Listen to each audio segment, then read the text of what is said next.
Look at the first excuse. The first one, I have bought a piece of ground and I must go and see it. I ask to have me excused. In King James Version, it says, I pray that I may be excused.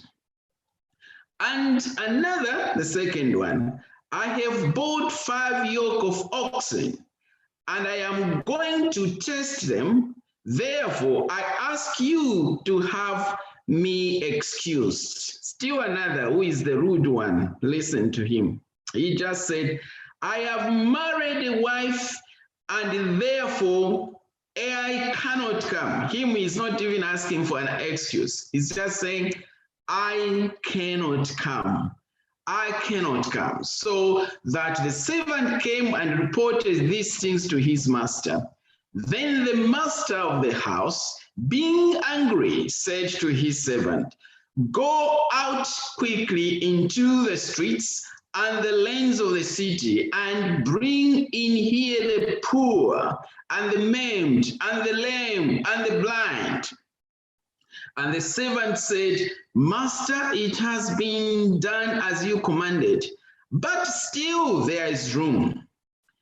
And the Lord said unto the servant, go out into the highways and the hedges, and compel them to come in, that my house may be filled. For I say unto you that none of those men which were bidden, or those who were invited, shall taste of my supper. Sad, sad news. I've entitled the subject this afternoon as a made-up excuse. A made-up excuse.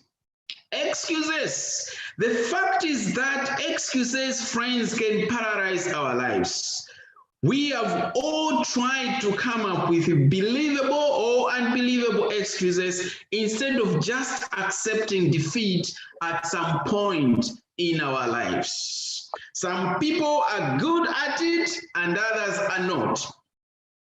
And under the pressure and they blunt out something certainly that doesn't just make sense or tie up. I read from the Reader's Digest about the funniest excuses ever uttered. The first one I came up with is this. My cousin once called out of work because she said a death in the family, and yet I was her boss. A made-up excuse. You see, you can't lie to the family at all. A story is told of a gentleman back somewhere in Africa who had gone to work, and when he went to work, he rang his wife that I'm working a long day and I'll finish quite late today. And yet he had his own plans, excuses. So he finishes work and straight away phones his girlfriend, and they're walking in the street, hanging around and holding each other, and you know, they are in love. It's 22 hours, but in Africa at that time, it was 19 hours, and that time it was still, you could see things. And across the road, his mother-in-law was passing coincidentally, and he looked, said, "What? That's my son-in-law. Who is that?" So the son-in-law is walking hand in hand with a girlfriend, and the mother-in-law couldn't just hold and dialed the phone. She had his mobile phone and dialed it. And he said, excuse me, was asking about his daughter. "Are you with Mary? Where is Mary? I want to talk to Mary." And the son-in-law, this man, said, "Oh, sorry, I'm still at work. I'm finishing late, and Mary's at home. Can you try to phone her? I'm finishing late today. I'm finishing at midnight." And the mother-in-law said, "Oh, you're finishing at midnight." Yes, what the gentleman didn't know was that actually the mother-in-law was just across the road and she was seeing him and the girlfriend, and yet he is giving this lame excuse that I am at work and I'm finishing late. But the mother-in-law couldn't hold and just said, "Excuse me, I can see you across the road there. So is that the office?" And the man almost went underground. Excuses. An employee is called in sick because he ate cat food. And I have heard of somebody phoning in sick at work. "I am sick, my tummy is bad because I ate cat food and I've got abdominal pains." Goodness me, how can you eat cat food? "I ate cat food, my tummy is blowing off and I can't come to work."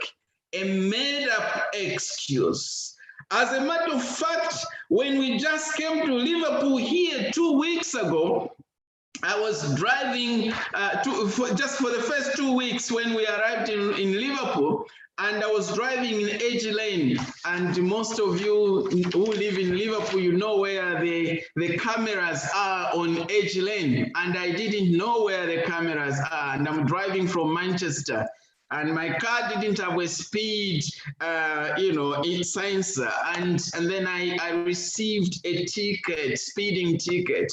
It was only 2 weeks after I arrived in Liverpool, and I'd just been to Liverpool Central Church once. And then the third week I was coming to Liverpool Central, I have a ticket, speeding ticket on Edge Lane that I was driving fast. Thanks God, I was given some sort of leniency by the police. They looked at my driving history, so they decided to give me a speed awareness course. And I was told to go to St. Helens. I don't know about you, whether you've attended that. I was called to go to St. Helens, and I went to St. Helens to attend the speed awareness course. But something strange happened there. A gentleman who was amongst us had actually told his boss that he was not coming to work because his child was sick and he was taking him to the hospital to see the doctor. But surprisingly, his boss was also attending this same lesson. He had been caught by the police. A made-up excuse. It was really embarrassing, that situation. A made-up excuse. There are so many excuses. You know, some children will say, "Can you bring your homework by the teacher?" "Oh, I couldn't finish my homework because my dog ate the homework." My son, I remember, had said this, and yet we don't even have a dog. "My dog ate homework," and the teacher phones me. "What happened?" I said, "We don't keep pets." I couldn't make it to the meeting because my car had trouble. But the fact is, it is just an excuse. "I'm sorry I didn't call you back because I have just seen the message." And yet the sender of the message had actually seen that this gentleman had read the message just when it had been sent. A made-up excuse. Excuses, all made up. Beloved, my subject today comes from the lips of Christ himself. In the book of Luke, chapter 14, verses 16 to 24, here is this important story of a made-up excuses. You see, in the text we have read, Jesus didn't just give this story to entertain the crowd. That wasn't the case. There were serious implications here, friends. Look, that they all had the privileges to be invited to this richest man in the area. And the hospitality of this man knew no boundaries at all. He had called up. There were a lot of preparations, friends, that had been made for this party. But they all started giving excuses, and all of them were made up excuses. Let's start with the first one. The man who must go and his piece of ground was not serious, friend. He wasn't.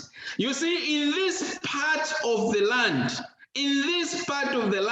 supper was eaten in the evening after people have knocked off. That was in the darkness.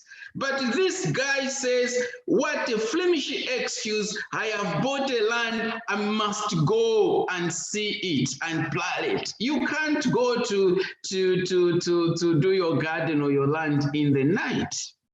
What a made-up excuse. A made-up excuse, friends, to resist the kindness of the Lord. Look at the second man's excuse. I have bought 5 yoke of oxen, and I go to prove them. I must pray thee have me excused. Now, you don't do that at night. I don't know about you. Maybe Sister Cheryl's the oxen.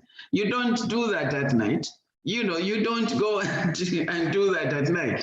And what a made-up excuse. In other words, this man is saying, I am involved in my own work and I can't come to the Lord's invitation because my own work is more important. Perhaps the third one is a contrast, because the third one who said had just married a wife probably had some reason.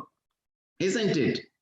But look at what he's saying. He's not even saying, excuse me. Very rude man. He says, I cannot come. We have people, you know, the church is calling for the meeting or is calling for a Bible study, is calling for something to be done. And just some people simply say, they don't even say, excuse me. They'll just say, I cannot come. You know, when we got married shortly after a wedding, a certain man came to me saying, Livingstone, I hear you got married. I said, yes, I got married. And he said, but where is your ring? If you got married, then I said, I don't have a ring because it's in my heart. And then says, how come you can get married without a sign? And I said, well, man, I don't need a sign because I'm already married. I don't need a sign. I'm already married. So this man is already married, this gentleman. So he didn't have any excuse. In any case, as Sister White says, if he needed to go, he could actually even invite the wife to go with. If you are invited to go to a party and you're married, that's the first time for you to go. But to say I cannot come was a lame excuse. All he's saying is that my wife was more important than the invitation that I have got. All the excuses betrayed a preoccupied mind, friends. They were all an intention to actually reject the calling. As Jesus is giving that story, these were situations that people had actually rejected an open invitation. What do we learn from here? First, do not resist the kindness of the Lord, friends, by excuses. Don't ever do that. When the message of God comes, we give lots of excuses, even professional misinterpretation of scripture. You follow me this, okay? When somebody talks about something in church or the preacher talks about, we have so many scriptures that we use as excuses, and we even specialize in some verses. Matthew chapter 7 verse 2 is one of those. Thou shalt not judge, for you shall also be judged. And we use this excuse to avoid the changing calling of God to change our behavior. A made-up excuse. Thou shalt not judge, for you shall also be judged. Misinterpretation. A made-up excuse. What about Matthew chapter 7 verse 3? You know, why bothering on the speck of another person's eye? You know, we like saying that. If someone says and it reminds us anything, we're going to say that. You know, and this is simply a made-up excuse. And when somebody talks about the need for decent dressing, and I'm not talking about dressing here, we say things like this. Jesus said, and I've heard this, Jesus said, come as you are. Okay, so a made-up excuse, and we specialize, friends, and this is what was happening to the people Jesus Christ was talking about. A made-up excuse, and we specialize in these things. Jesus said, come as you are. But you see, we forget that Jesus didn't stay as you are. He didn't say that. He said, come as you are, but he didn't stay as you are. A made-up excuse. You know, I just think that people are strange creatures, okay? Really strange creatures. They would rather go to hell rather than go to heaven. They would choose life over death. They would choose suffering over health. And yet God is actually trying to give us something here. Very, very important. His passion is to save, and yet we resist and fight with made-up excuses. Sister White's writing in Crass Objective Lessons, page 219, says, the excuses urged for refusing the invitation to the feast cover the whole ground of excuses for refusing the gospel invitation, friends. A made-up excuse. Men declare that they cannot imperil their worldly prospects by giving attention to the claims of the gospel. They count their temporal interests as of more value than the things of eternity. More valuable. The very blessings they have received from God become a barrier to separate their souls from their Creator and Redeemer. Excuses, made up excuses, really made up excuses. I remember a story told of a brother going to speak to a pastor, and I have told to you about this before. Made up excuse.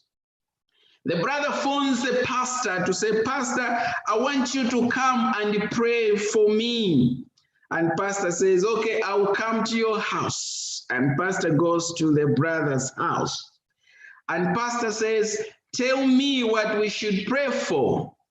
And the brother said, you know, I've got a problem to return tithe and offering. And I want you to pray for me so that I can be returning tithe and offering faithfully. And the pastor said, yes, that's a very good thing that we need to pray. But tell me, what exactly happened? And he said, you know, when I had a small job, I used to get 10,000 pounds per year, and it was much easier for me to retain 1,000 pounds per year for tithe. But God has, now I've been promoted and I get 100,000 pounds per year. That means I should be retaining 10,000 pounds a year, which I find it so difficult. So I want you to pray for me so that I will be faithful. And then the pastor said, okay, let's pray. But let me tell you what I'm going to pray about. I'm going to pray that God demotes you so you go back to your previous job. And then you will be able to retain tithe and offering correctly. Do you think, Brother Charles, that prayer took place? Do you think they prayed? Not at all. I don't think so, Elder. That was the end. And the brother told Pastor, no, Pastor, don't pray, don't pray. I can assure you I'll be returning tithe. Made up excuses, friends. And sometimes we specialize in this when we need to do things, and we specialize in this, and we have all sorts of things. You know, I have got an appointment, but an appointment with man is more important than an appointment with God.